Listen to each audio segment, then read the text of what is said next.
What happens when a prince trades a throne for a gilded cage? Prince Harry is making desperate calls, his voice tight with panic. His future hanging by a thread held by a Hollywood billionaire. The man who saved him has recordings. And Harry just discovered his wife knew about the trap all along. This is not a love story. This is a hostage situation dressed in California sunshine. A scandal so explosive it could burn down to world's royalty and Hollywood. And it all started with a christening, the glamour vs. the trap, the year the world stopped. And the year Prince Harry walked away from 1,000 years of history. He stood beside Meghan, his face pale with defiance. Cameras flashed like gunfire. Headlines screamed betrayal. The crown trembled. They were exiles, hunted, alone. They needed a miracle. And miracles in Hollywood have a name. Tyler Perry. Out of nowhere, a private jet materialized, whisper quiet, impeccably staffed. A silver bird of salvation. Then came the mansion. A Beverly Hills fortress behind walls 12 feet high. Security teams with silent comms. Gates that closed with a final, comforting thud. Harry had never met Tyler Perry, not once. But Meghan soothed his doubts. He's a good man, Harry. He believes in our cause. He wants to protect us. Her voice was calm, certain, and Harry, stripped of his family, his rank, his country, clung to that certainty. What would you have done? Would you have boarded that jet? Or would you have faced the wolves without a shield? He boarded. He let himself believe in American generosity, in a stranger's kindness. It was the most expensive mistake of his life, because nothing in Hollywood is free. Especially not from a man who built an empire on knowing what people need before they ask. Tyler Perry didn't just offer shelter. He offered a narrative. And every narrative has a price. The scandalous decision. Let's rewind further. Before the Duchess, before the Prince, to the dimly lit lounges of Soho House. Industry parties where champagne flowed and alliances formed with a glance. Meghan Markle, actress, mover, climber. Tyler Perry, billionaire, storyteller, kingmaker. Their paths didn't just cross. They aligned. He knew her ambition. She knew his influence. When the royal collapse came, she didn't call a friend. She called an asset. And Perry saw an opportunity dressed as a humanitarian mission. Saving a prince? That's the kind of story that legends are made of. Fast forward to March 2023. The christening of Lilibet Diana Mountbatten Windsor. An intimate ceremony. Soft light. Quiet vows. And the announcement that detonated through royal circles. Tyler Perry, Godfather. Stop here. Breathe this in. A man Harry met less than 3 years prior. A man whose own sister reportedly asked, but who is he to us? Given the most sacred, permanent role in a royal child's life. A role that binds him to the British monarchy forever. His name now sits in the same archives as kings and queens, linked, for all time. Meghan pushed for it, insisted he deserves this. Harry, he's family now. But in the royal world, family is blood. Or it is strategy. This was not blood. Harry agreed. Worn down, grateful, blinded by the sun of California and the warmth of what felt like rescue. He signed a spiritual contract without reading the fine print.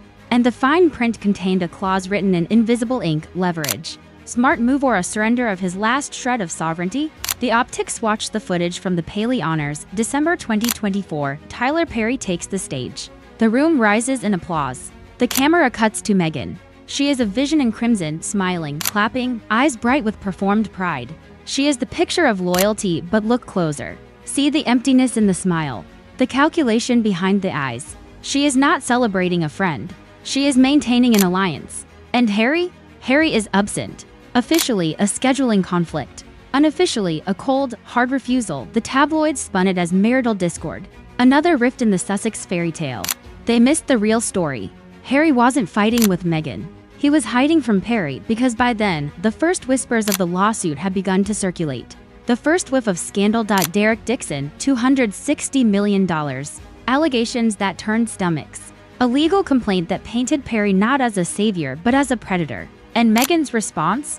A silence so profound it echoed. No statement of support. No Instagram story. No standing with our friend, just nothing. The woman who built a brand on speaking out went mute. The Optics were a masterclass in distancing. Meghan, alone at the gala, could claim solidarity without saying a word. Harry, far away in Montecito, could deny connection without making a sound. It was a choreographed retreat. And Tyler Perry watched from the stage. His eyes missing nothing. Who noticed the silence? Hollywood power players. They read silence like a headline. It means, prepare for impact. Who smiled? The old guard at Buckingham Palace. Finally, the American savior looked human, flawed, fallible, and the Sussexes were tied to him by a bond they could not break. The fallout. Now we enter the shadows, where the real games are played. Harry has begun to connect dots. Meghan's pattern is, in its own way, brutally consistent.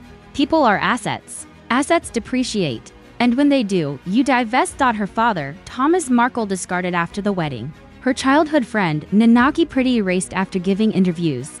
Jessica Mulroney cut loose when her own controversy threatened the brand. Each severance was clean, final, without nostalgia. Tyler Perry was the ultimate asset. A billionaire shield. A Hollywood seal of approval. But the lawsuit transformed him. Overnight, he became a liability. And liabilities are dangerous. Harry, in a panic, made his move. He allegedly reached out to Perry directly. A private, strained conversation. Would he consider stepping down as Lilibet's godfather? For the good of everyone? For the child? The response was reportedly not just a no, it was a laugh. Why would Perry surrender his golden ticket? His name was in the royal records he was in. Especially now, with fire at his heels, he needed that connection more than ever. It was his shield, his credibility, his life raft. So Harry turned in his desperation to the last place he thought he'd ever ask for help, the palace. He called his father, King Charles, defender of the faith, head of the Church of England. Surely there was a mechanism, a canonical loophole, a way to dissolve a godparent bond. The answer was a cold dose of reality. The bond is sacramental, permanent. Short of proof of abandonment or moral unfitness, neither of which applied, it was irrevocable. The crown was now eternally linked to Tyler Perry, a man facing a $260 million lawsuit. Harry's nightmare was complete. He had traded the gilded cage of the palace for a luxurious prison in California, and his warden held all the keys. Do you side with Harry, the prince who lost his way in a world he never understood? Or with Meghan, the strategist who plays chess while others play checkers? The legacies talk about the recordings. Rumors have swirled for months, unconfirmed, unexplained. Whispers in industry blogs and anonymous source reports that Tyler Perry is a man who documents, who keeps records, voice memos, emails, texts, not out of malice but out of habit. A billionaire's insurance policy. If these recordings exist, what do they contain? Conversations between Perry and Meghan before the move to LA. Discussions about the godfather role. Promises made. Expectations set. Harry is reportedly terrified of this possibility. The idea that his most private moments, his fear, his gratitude, his vulnerability are stored on a server somewhere. That his wife might have known the cost of their salvation from the very beginning. And that the cost was not money, but ownership. This is the ultimate Hollywood scandal. Not sex, not drugs, but consent. Did Harry truly consent to this deal, knowing all the terms?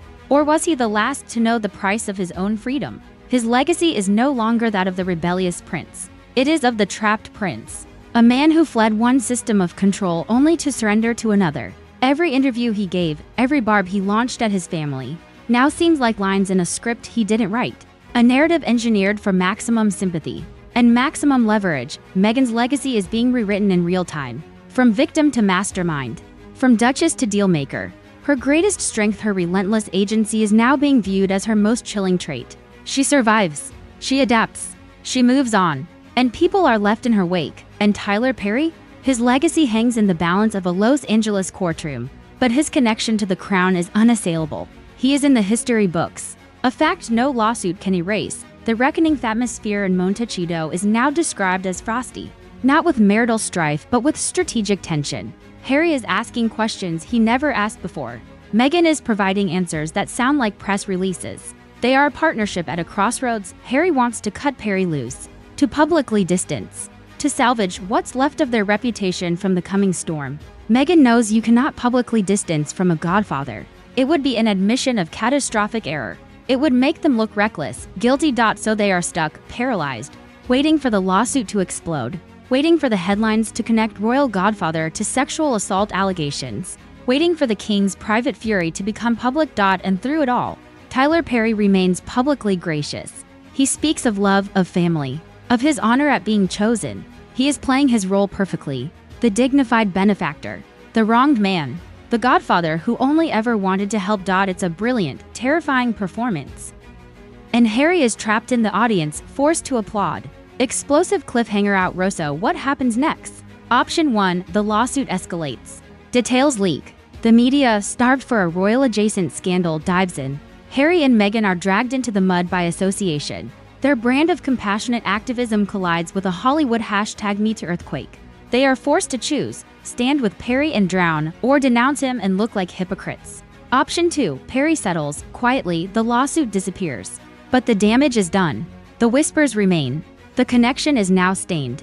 Every time Lilibet's name is mentioned, so is Perry's. The shadow lingers. Option 3. The unthinkable. The recordings surface. A private conversation becomes a public exhibit. The world hears how this deal was really made. Who knew what? Who promised what?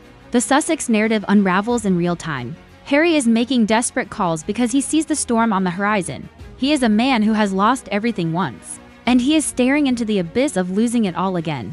His freedom, his family, his truth. He escaped a gilded cage only to find himself in a gilded maze. And the Minotaur at the center isn't a monster. It's a businessman with a signed document and a godfather's smile.